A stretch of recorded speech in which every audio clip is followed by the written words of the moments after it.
polimorfismos. Somos parte del grupo de del grupo 3 del tercer semestre de biología molecular y hablaremos de polimorfismos. Estamos integrados por Janet, Itzel, Mónica, Jacqueline, José Martín, Uriel Emanuel y Francisco Javier. En primer término tenemos que la definición. Tenemos que los polimorfismos generan una diversidad dentro de las mismas especies, ya que pues la diversidad del genoma dentro de una misma especie pues es necesaria para así poder distinguir entre individuos de la misma especie. La definición. Polimorfismo significa literalmente muchas formas. Así pues, el polimorfismo genético, cromosómico de secuencia del ADN, es el responsable de la gran variabilidad existente entre los individuos de una misma especie, ya que conlleva que los individuos de una misma especie tienen gran parte en su ADN igual, pero pues el polimorfismo lo que genera es una diferenciación que hace únicos a los individuos. Esta diversidad es responsable de fenómenos a gran escala, como la evolución de las especies, y de otros de trascendencia menor, como características diferenciales. Pues a gran escala, los polimorfismos han ido mejorando las razas o de las distintas especies para así generar la evolución y que pues las personas o los individuos o tal cual las especies pues se vayan adaptando al medio en el que viven.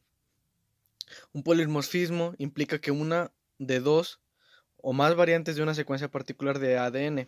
El tipo más común implica la variación de un solo par de bases, teniendo en cuenta que el ADN tiene dos bases y también se puede ser de mucho mayor tamaño o los rasgos pueden ser más notables, implicando largos tramos, más tramos de ADN. Existen numerosos mecanismos moleculares.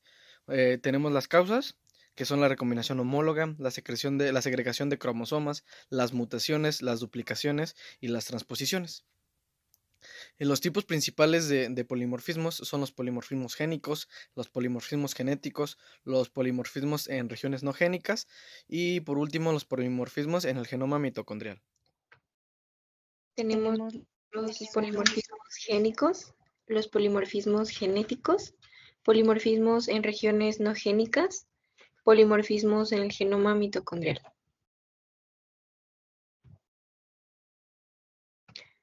Los polimorfismos génicos. Esta clase de polimorfismos se da en regiones que codifican para solo una proteína y pueden tener o no un efecto sobre el fenotipo. Ya sabemos que el fenotipo es el conjunto de características visibles de un organismo. Un ejemplo es el color de pelo, color de ojos, etc. En polimorfismos genéticos, aunque estos existen en muy baja frecuencia, son los polimorfismos que existen en estas regiones del gen que no codifican para un determinado producto génico, como las regiones reguladoras y los intrones. Pero, aunque no codifican para un producto génico en concreto, dependiendo de la función que ejerzan, estos pueden afectar a la expresión de una determinada proteína, dando origen a lo que es una alteración funcional de la misma. Los polimorfismos en regiones no génicas. Estos no tienen efecto en el fenotipo, pero sin embargo, sí son de interés para la identificación genética de individuos. Y en polimorfismos en el genoma mitocondrial. En el genoma mitocondrial está más del 93% de la molécula de ADN mitocondrial es codificante. Además, pues este es un marcador de linaje, puesto que las mitocondrias son heredadas por vía materna. En las consecuencias funcionales tenemos lo que son los polimorfismos génicos. Esta clase, pues como mencioné anteriormente, pueden tener o no un efecto sobre el fenotipo. Y pues estos determinan lo que son las características diferenciales entre individuos. En consecuencias funcionales, cuando afecta a una región del ADN codificante, este da como resultado una alteración fenotípica. En la mayoría de los casos esto es perjudicial, ya que puede modificar las características bioquímicas, fisiológicas e incluso morfológicas de la célula. Estamos hablando de lo que son los polimorfismos génicos.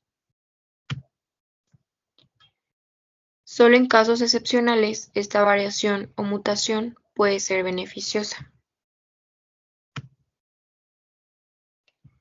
Y tenemos lo que es la detección de los polimorfismos. La forma más directa es la secuenciación del ADN, pero debido a su complejidad se utilizan otras técnicas mucho más simples y rápidas. Una de ellas es el RFLP, que son polimorfismos en la longitud de los fragmentos de restricción. Esta se basa en la detección de aquellas variaciones de secuencia del ADN que tienen como consecuencia un cambio en una diana de restricción y pues representan la diversidad del genoma dentro de una población y tiene múltiples aplicaciones, que esta se mencionará más adelante cómo es el procedimiento. Los VNTR, que son los polimorfismos en el número de repeticiones en tándem, estas son regiones de ADN repetitivo y son repeticiones. El número de repeticiones en tándem pues es variable.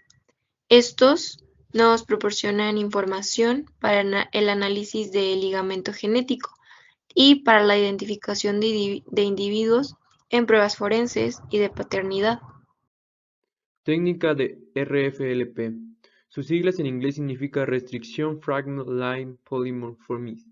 Es una técnica de biología molecular que nos permite detectar fragmentos de ADN de diferentes longitudes. La técnica fue desarrollada por Sir Alex Jeffreys en 1985. 1. Atracción del DNA. Para comenzar con el DNA se extrae de sangre, de saliva o de otras muestras y se purifica. El paso 2 es amplificación por PCR. Se realiza mediante un termociclador. Esto se utiliza para amplificar el gen que se desea estudiar. El paso número 3 es la digestión del ADN. Cortar cada gen, mezclar los fragmentos y pegarlo. ADN recombinante. Separación mediante electrofloresis. Una vez comprobada la digestión, el proceso continúa cargando en un gel de agarosa, llevando a cabo una separación de los fragmentos resultantes. Después viene lo que es la transferencia. La transferencia del contenido del gel a la membrana se realiza mediante la técnica de sugar blot. Los fragmentos de ADN separados en el gel por su tamaño migran. Hibridación. Se realiza con una sonda marcada. Puede realizarse por varios métodos, por los más frecuentes es el más radioactivo o con dioxigeninas. En la detección, la forma de visualización de los resultados dependerá del sistema del marcaje empleado. Y los tipos de marcadores genéticos son los Short Tandem Repeats (STR). Son los marcadores genéticos más clásicos y comúnmente utilizados. Consisten en fragmentos relativamente cortos de la secuencia genética que se repiten un número variable de veces. Polimorfismos del nucleótido único (SNP). Son la forma más sencilla de polimorfismo genético, ya que consiste en el cambio de un solo nucleótido. En el contexto de una secuencia genética se encuentra tanto en las regiones codificantes o no codificantes de los dos genes.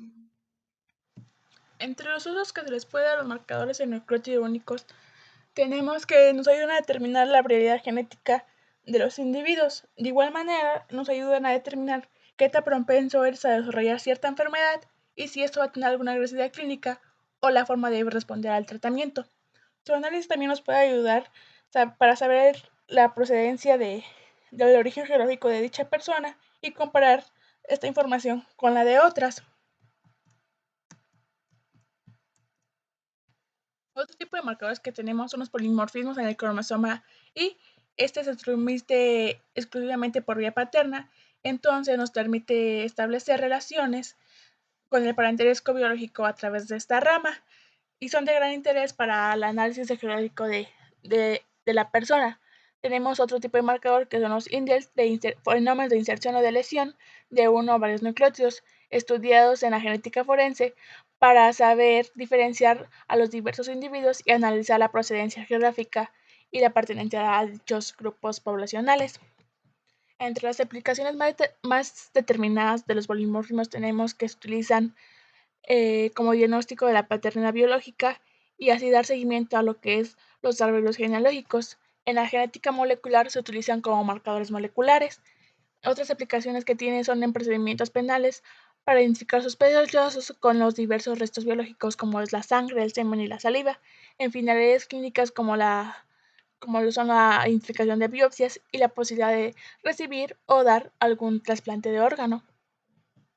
En odontología tenemos este archivo o este tema más dicho, que son los polimorfismos genéticos como factor de riesgo en pacientes con desórdenes potencialmente malignos y el cáncer bucal. Como sabemos, el cáncer bucal es un grupo de patologías determinadas denominadas enfermedades crónicas no transmisibles y se caracteriza por su prevalencia y incidencia en cambiar de acuerdo al área geográfica, asociadas a factores como son genéticos, hábitos y costumbres propios de cada región. En el presente estudio se investiga si los polimorfismos son relacionados al metabolismo de los cancerígenos y a la proliferación celular actúan como factores de riesgo para los desórdenes potencialmente malignos y el cáncer bucal. Tiene como objetivo investigar si los polimorfismos en el gen CIP1A1 y GSTM1 son asociados al metabolismo de los xenobióticos y al gen TP53 asociados a la proliferación celular, actúan como factores de riesgo favoreciendo el desarrollo del DPM y el CB, y a su vez determinar si el tabaquismo y el consumo de alcohol en presencia de estos polimorfismos aumenta la probabilidad de desarrollar alguna de estas patologías. Se realizó aislamiento de ADN a partir de citologías exfoliativas de mucosa clínicamente sana. Con una de las muestras se realizó un extendido citológico y se lo tiñó con coloración de PAP. Para corroborar que la mucosa estuviera sana, la otra muestra se guardó en tubos Epperdorf estériles en freezer a menos 20 grados centígrados hasta su utilización para extracción de ADN y posterior aplicación de técnica de PCR convencional para los polimorfismos de los genes TP53 y GSTM1 y por RFLP-PCR utilizando la enzima de restricción MSL para los polimorfismos del CYP1A1. En los análisis estadísticos, pues se describieron por frecuencias absolutas y relativas, se realizaron la prueba de Fisher, análisis de correspondencia múltiple y regresión logística. En los resultados, el alelo C, que es la variante mutada, está relacionada con CB y DPM principalmente por el aumento del genotipo heterocigoto. Para el polimorfismo CYP1A1 no se encontró asociación significativa con el CB, pero sí para los DPM. Se encontró un patrón de asociación entre el CB y el alelo T del CYP1A1. Los DPM se relacionan con el alelo C del CYP1A1 con el alelo null del gen GSTM1, que es la variante mutada. Con los hábitos de fumar y consumo de alcohol, la presencia del alelo C del TP53, mientras que el grupo control mostró un patrón de relación con el alelo G del TP53. La presencia de estas variantes polimórficas de los polimorfismos de un solo nucleótido estudiados y el hábito de fumar fueron los dos factores asociados con el desarrollo del DPM.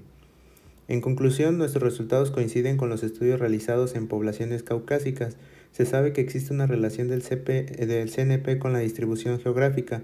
Estos estudios tienen beneficios potenciales al permitir la identificación de biomarcadores predictivos y grupos con mayor riesgo de CB y DPM para la implementación de una variedad de estrategias de atención médica. En conclusión, pues las técnicas moleculares han revolucionado los últimos años y pues estas se han vuelto cada vez más accesibles, y es por eso que para el personal de salud es de suma importancia establecer un diagnóstico certero en entidades donde se dificulta el diagnóstico clínico, así como también de laboratorio. Podemos identificar individuos portadores en especial de trastornos autosómicos recesivos o trastornos ligados al cromosoma X, y también es de suma importancia diagnosticar un diagnóstico prenatal para la planificación familiar y la bibliografía.